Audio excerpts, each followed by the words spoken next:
I'm Nermy, but most people just call me Nerds. I go by they, them pronouns. I'm a professional session musician, and I also am a stage manager and lighting technician. I'm Iz Butcher. My pronouns are she, her. I'm a trans woman. I play in a band called O'Daisy, mostly guitar. I'm also have a solo drone ambient project, like every guitarist with off time does. Seeing a lot more people and musicians who I follow, coming out as non-binary and genderqueer and things like that.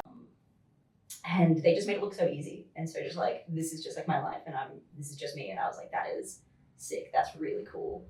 Love that. I will take that. Thank you so much. And just try and do that as well. It's really improved in the 5 or so years that I've been playing.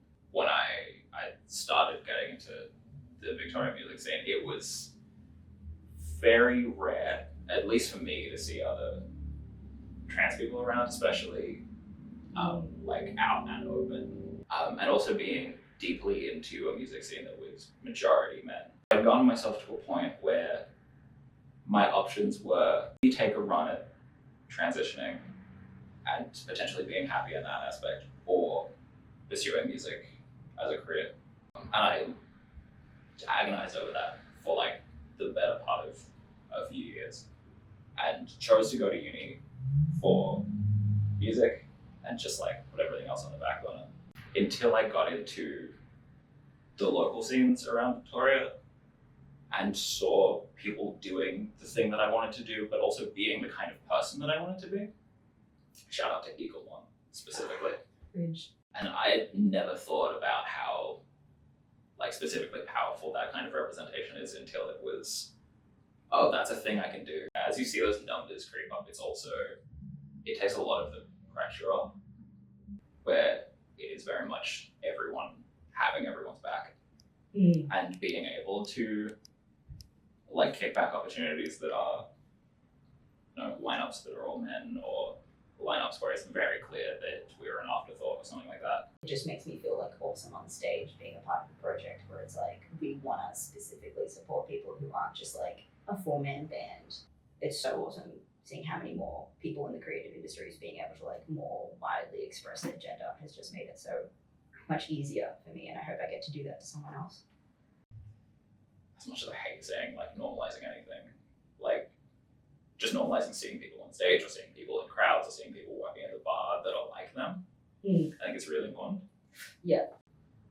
I think more focus needs to be put on listening to what specifically queer artists need.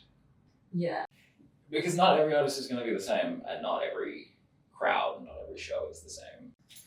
I think just in following that, it's maybe just for specifically the trans community. I know that especially around Pride, queer communities, it is still generally white, gay man dominated area, and there actually just aren't a lot of spaces for trans and gender diverse people in the actual queer community. It's still sort of its own gated off area. I know that they've just introduced bars like Beans Bars, which have a focus on non-male and gender diverse people. It's we're still in the baby steps of creating spaces for trans and gender diverse people.